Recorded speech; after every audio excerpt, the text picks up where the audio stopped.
नमस्कार, स्वागत है आपका मेरे इस चैनल में। आज हम बीते वर्ष 2020 और 21 जून तक के हुए महत्वपूर्ण घटनाक्रम को आपके सामने पेश कर रहे हैं, जिसमें वर्ष 2020-21 के लिए लेखा महानियंत्रक द्वारा जारी केंद्र सरकार के राजस्व व्यय आंकड़ों के अनुसार केंद्र सरकार का राजकोषीय घाटा जीडीपी का 9.3% है। नोट: वर्ष 2020-21 के लिए केंद्र सरकार के राजस्व व्यय आंकड़े जारी करते हुए लेखा महानियंत्रक सीजीए ने कहा है कि वित्तीय वर्ष के अंत में राजस्व घाटा 7.42% था। कुल मिलाकर राजकोषीय घाटा 18,21,461 करोड़ रुपये है। इस वित्तीय वर्ष के लिए सरकार ने प्रारंभ में फरवरी 2020 में पेश किए गए बजट में राजकोषीय घाटा 7.96 लाख करोड़ रुपये का सकल घरेलू उत्पाद का 3.5% आंका था। वहीं यदि कृषि क्षेत्र का बात किया जाए तो कृषि एवं किसान कल्याण मंत्रालय द्वारा 53 बागवानी समूहों की पहचान की गई है, जिनमें से 12 को बागवानी समूह विकास कार्यक्रम यानी सीडीपी के प्रायोगिक चरण के लिए चुना गया है। नोट: प्रायोगिक चरण में कार्यक्रम के लिए चुने गए कुल 53 समूहों में से 12 बागवानी समूहों में कार्यक्रम लागू किया जाएगा। कृषि एवं किसान कल्याण मंत्रालय के राष्ट्रीय बागवानी बोर्ड यानी एनएचबी द्वारा कार्यान्वित एक केंद्रीय क्षेत्र के कार्यक्रम जीडीपी का उद्देश्य चयनित बागवानी समूहों को विकसित करना है, ताकि उन्हें वैश्विक स्तर पर प्रतिस्पर्धा बनाया जा सके। वहीं उर्वरक एवं सहकारी विभाग लिमिटेड के बारे में बात किया जाए तो भारतीय किसान उर्वरक सहकारी लिमिटेड ने किसानों के लिए दुनिया का पहला नैनो यूरिया लिक्विड पेश किया है। नोट: वैज्ञानिकों ने आत्मनिर्भर भारत और आत्मनिर्भर कृषि के अनुरूप nano biotechnology research centre Kalol, Gujarat में में स्वदेशीय नैनो यूरिया लिक्विड विकसित किया है। नैनो यूरिया लिक्विड पादप पोषण के लिए प्रभावशाली है, जो बेहतर पोषण गुणवत्ता के साथ उत्पादन को बढ़ाएगा। यह भूमिगत जल की गुणवत्ता में एक बड़ा सकारात्मक प्रभाव उत्पन्न करेगा। जलवायु परिवर्तन और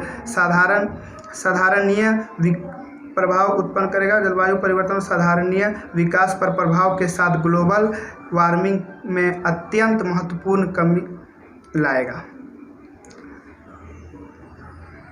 वहीं CWUR यानी centre for world university ranking की यदि बात की जाए तो वर्ल्ड यूनिवर्सिटी रैंकिंग में 2021 और 22 में भारतीय विश्वविद्यालयों के बीच भारतीय प्रबंधन संस्थान अहमदाबाद शीर्ष पर है। नोट: हार्वर्ड यूनिवर्सिटी विश्व स्तर पर शीर्ष पर है और जादवपुर विश्वविद्यालय CWUR रैंकिंग में भारतीय उच्च स्तर शिक्षण संस्थानों में बीच 18वें स्थान पर है। दुनिया भर के शीर्ष 2000 संस्थानों में से 68 भारतीय संस्थानों ने इस सूची में जगह बनाई है। वहीं अगर बैंकिंग क्षेत्र की बात की जाए तो भारतीय रिजर्व बैंक ने जून 2021 में शिवाजी राव भोसले सहकारी बैंक का लाइसेंस रद्द कर दिया है।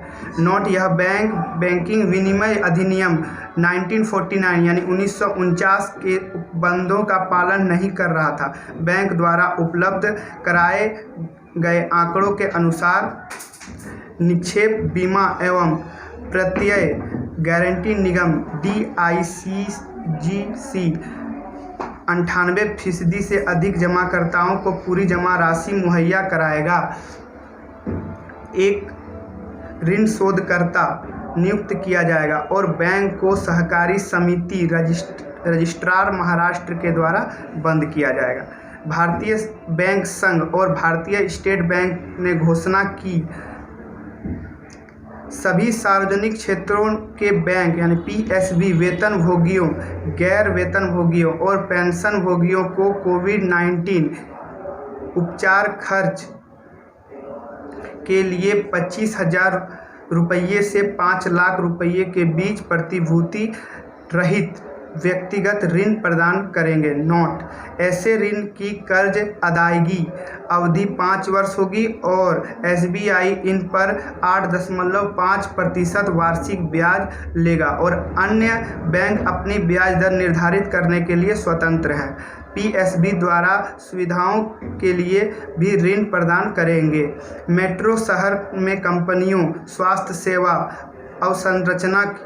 अवसंरचना स्थापना विस्तार के लिए वैक्सीन एवं वेंटिलेटर निर्माताओं के लिए 100 करोड़ रुपये तक का लाभ उठा सकती है।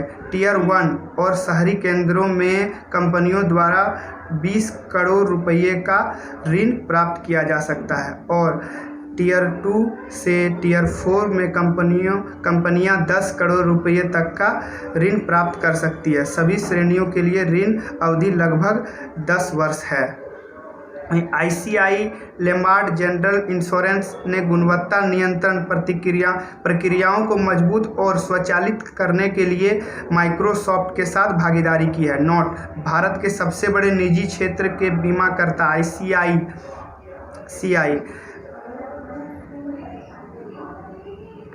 लैम्बार्ड ने गुणवत्ता नियंत्रण प्रक्रियाओं को मजबूत और स्वचालित करने के लिए माइक्रोसॉफ्ट के साथ भागीदारी की है। ग्राहक सहायता प्रतिनिधि द्वारा की जाने वाली दिन प्रतिदिन की सर्विस कॉलों की जांच आईसीआई लैम्बार्ड द्वारा माइक्रोसॉफ्ट के एंजियोर बीच प्रोवाइड्स और नेचुरल लैंग्वेज प्रोसेसिंग NLP की मदद से की जाएगी।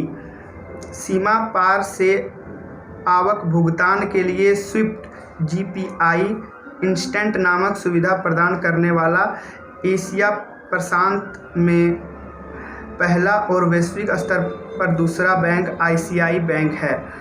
नोट: लाभार्थी को तुरंत बैंक खाते में धनराशि प्राप्त होती है। यह आईसीआईसीआई बैंक को बीमा पार से आवश्यक भुगतान इनवर्ड पेमेंट के लिए स्विफ्ट GPI इंस्टेंट नामक सुविधा प्रदान करने वाला एशिया प्रशांत में पहला और वैश्विक स्तर पर दूसरा बैंक बनाता है।